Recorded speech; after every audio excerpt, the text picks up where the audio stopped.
बताया नहीं माँ को।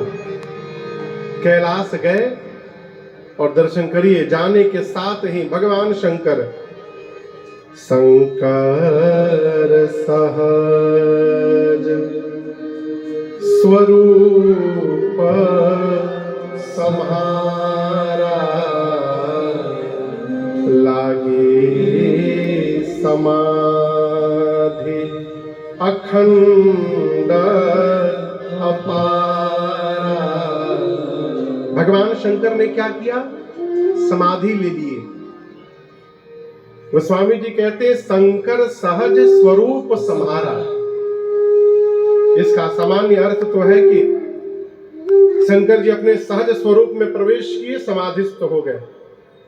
लेकिन एक भाव में आपको सुनाऊं, शंकर सहज स्वरूप सम्हारा अर्थात जिन राम जी का सहज स्वरूप है, शंकर जी बरगद के वृक्ष के नीचे कमलासन लगाकर बैठे और उन राम जी के सहज स्वरूप का स्मरण किया। अब राम जी का सहज स्वरूप कैसे है? तो मन जाहि राचे मिली सो बरु सहज सुंदर सा। राम जी सहज सुंदर है। इन सहज सुंदर राम जी के रूप का जब शंकर जी ने कैलाश में संहार किया और जैसे मन में रघुनाथ जी का दर्शन प्राप्त हुआ, बाबा समाधि में चले गए, समाधिस्थ हो गए। कितने दिन समाधि में रहे पता है द्विवेदी जी? कितने दिन? 87,000 वर्ष। कितने दिन? 87,000 वर्ष बाबा समाधिस्थ रहे। उसके बाद समाधि से बाहर आए, राम राम स्मरण किए। सती मैया जान गई कि बाबा जग गए समाधि से। मां ने जा करके दौड़ करके बंधन किया है। और मैं बताऊं, यहां दर्शन करिए, पार्वती जी कहां बैठी है? शंकर जी के बाईं ओर। लेकिन आज सती जी को शंकर जी ने बाईं ओर नहीं बिठाया। कहां बिठाया? सन्मुख शंकर सामने आसन लीन्हा सन्मुख। बाबा ने मैया को सन्मुख स्थान दिया है। मां बैठी, बाबा समझ गए कि इनको बहुत कष्ट हुआ होगा 87,000 वर्ष। अस्तु उस व्यथा को समाप्त करने के लिए शंकर जी राम जी की कथा सुनाने लगे कहन हरि कथा रसाला। और उसी समय, जिस समय भगवान शंकर मां को कथा सुना रहे कैलाश में, उसी समय सती मैया के पिता का नाम है दक्ष। क्या नाम है? दक्ष। ब्रह्मा जी ने दक्ष को बहुत बड़ा अधिकार दिया, प्रजापतियों का राजा बना दिया। और आपको सुनकर आश्चर्य लगेगा कि दक्ष महाराज अपने दामाद को ही अपना शत्रु मानते थे। अब भला दामाद को कोई शत्रु मानता है? लेकिन ही मानते हैं। काहे मानते हैं? एक बार ब्रह्मा जी की यहां सभा थी। दक्ष जब सबसे अंत में वहां गए, सभी ने खड़े होकर प्रणाम किया, छोड़ ब्रह्मा विष्णु महेश। दक्ष को ये नहीं दिखाई पड़ा कि सबने प्रणाम किया। दक्ष को ये दिखाई पड़ा कौन कौन खड़े होकर प्रणाम नहीं किया, और मान लिए कि इन्होंने हमारा अपमान कर दिया। जैसे बड़ा अधिकार मिला दक्ष को, भगवान शिव को अपमानित करने के लिए हरिद्वार में एक यज्ञ की रचना किए, सभी देवताओं को बुलाए, छोड़ ब्रह्मा विष्णु और महेश को। अब देवता भी अद्भुत, सरकार क्षमा पूर्वक कह रहा हूं, देवता भी अद्भुत। देवताओं को कैलाश के ऊपर से ही जाने की क्या आवश्यकता थी? बाईपास से चले जाते, अगल बगल से चले जाते। नहीं, देवता भी शंकर जी को बताना चाहते थे कि आपके ससुर जी ने आपको नहीं बुलाया, हम लोग को बुलाया है, और अकेले नहीं, विद फैमिली बुलाया है। सती मैया कथा छोड़ के जहाज देखने लगी। मां ने पूछा शंकर जी से, बाबा ये देवता कहां जा रहे हैं? बाबा ने कहा आपके पिताजी यज्ञ कर रहे हैं, उसी में समस्त देवता भाग लेने जा रहे हैं। मां ने हाथ जोड़कर कहा, प्रभु पिता भवन उत्सव परमा जो प्रभु आयसु होय, तो मैं जाऊं कृपा यतना सादर देखन सो। प्रभु, पिताजी के घर में उत्सव है, यदि आपकी आज्ञा हो जाए तो क्या मैं भी उत्सव देखने के लिए चली जाऊं? शंकर जी बोले, बात तो आपने अच्छी कही भवानी, लेकिन हम एक बात बोले, आपका जाना उचित नहीं होगा। क्यों?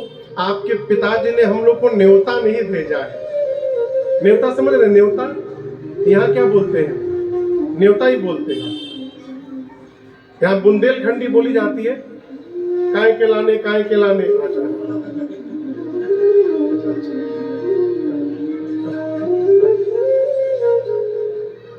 शंकर जी बोले कि न्योता नहीं आया, यह अनुचित, आपका जाना अनुचित होगा। क्यों? नहीं नेवत पठावा। यद्यपि देवी 4 जगह बिना बुलाए जाना चाहिए, पिता के घर, मित्र के घर, सदगुरु के घर और स्वामी के घर। परंतु यदि अपमानित करने के लिए नहीं बुलाया गया है तो वहां जाने पर कल्याण नहीं होगा। मत जाइए। मां फिर नहीं मानी। अंत में शंकर भगवान अपने मुख्य गणों को दे करके और सती मैया को विदा किए हैं। जैसे बाबा ने विदा किया, मैया पिता के घर गए और गोस्वामी जी कहते हैं, पिता भवन जब गई भवानी, दक्ष त्रास काहू न सन। बुरा न मानिएगा,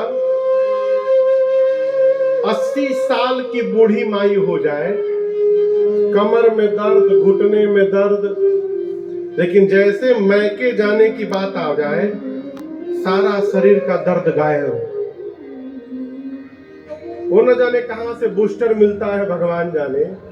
कोई चिंता, कोई दर्द, कोई सब ठीक, अपने पैकिंग भी हो जाएगा, माई चली भी जाएगी। पिता के घर जाने की इतनी उत्साह रहता है मन में। सती मैया भी उसी उत्साह के साथ गई, लेकिन आप सुनकर आश्चर्यचकित होंगे, किसी ने सती की ओर देखा तक नहीं घर में। दक्ष ने सबको त्रास दिया है, आ गई, और यदि किसी ने बात कर ली तो मुझसे बुरा कोई नहीं होगा। किसी ने देखा तक नहीं, छोड़ एक को। और वो एक कौन है जानते हैं? कौन है? मां। यही तो बात है साहब, पूरा जगत आपका त्याग कर सकता है, लेकिन आपको जन्म देने वाली मां आपका त्याग नहीं कर सकती है, किसी भी परिस्थिति में नहीं कर सकती। सती मैया की मां ने दौड़कर बेटी को हृदय से लगाया। सती जी से कुछ और भी लोग मिले, उनकी बहनें मिली, लेकिन गोस्वामी जी कहते हैं बहनें बहुत मुस्कुरा कर मिल रही हैं। बहनें कैसे मिली? मुस्कुरा कर नहीं, बहुत मुस्कुरा कर। भगिनी मिली बहुत मुस्काता। मुस्कुराना ठीक है, बहुत मुस्कुराना ठीक नहीं है।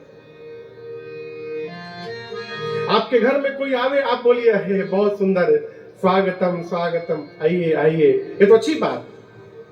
लेकिन घर में कोई आए और आप बोले आप भी आ गए, बताइए ना, आप भी आ गए, इसका मतलब नहीं आना था, आप जबरदस्ती आए। ये व्यंग्यात्मक हंसी है। बहनें व्यंग पूर्वक हंस रही हैं। सती मैया को कोई फर्क नहीं पड़ा, मां मिल गई, सर्वस्व मिल गया। मां से अनुमति लेकर सती मैया ने यज्ञ मंडप की परिक्रमा लगाई, और परिक्रमा लगाते मां की दृष्टि गई, मंडप में सभी देवताओं का आह्वान हुआ है, छोड़ मेरे पति को। पिता के घर में पति का अपमान मां सती बर्दाश्त नहीं कर पाई। पूरा शरीर क्रोध की अग्नि में भड़क उठा मैया के। मां डपट पड़ी। मां ने कहा, हे देवगण, मुनिगण, ऋषिगण, इस सभा में बैठकर आप में से जिसने भी मेरे पति की निंदा की है, अथवा जिसने बैठकर कान से निंदा को श्रवण मात्र किया है, आप सबको दंड मिलेगा। मर्यादा कहती है जिस सभा में शंकर की, भगवान हरि की और संत की निंदा हो रही हो, उसी समय निंदा करने वाले की जिह्वा काट दो, और यदि शक्ति नहीं है तो कान बंद करके सभा से दूर चले जाओ। मेरे पति केवल मेरे पति नहीं है, शंकर जगत के पिता हैं, और आज इस मंदमती मेरे पिता ने मेरे पति का अपमान किया है। पूरी सभा सुन ले, आज के बाद मैं इसकी बेटी के रूप में जीत नहीं रहूंगी। इतना कह के सती मैया ने दाहिने पांव के अंगुष्ठ से योगाग्नि को प्रज्वलित कराकर और मां ने अपने आप को जला करके भस्म कर दिया। अस कही जोग अग्नि तन जारा, भयो सकल मख हाहाकार मच गया। नारद जी जाकर भगवान शंकर को बताए, बाबा क्रोध में आए, अपनी जटा से केश निकालकर धरती पर पटके वीरभद्र प्रकट हुए।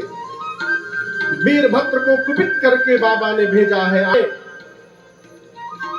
किसी का पांव तोड़ा, किसी का आंख तोड़ा, किसी की दाढ़ी नोची।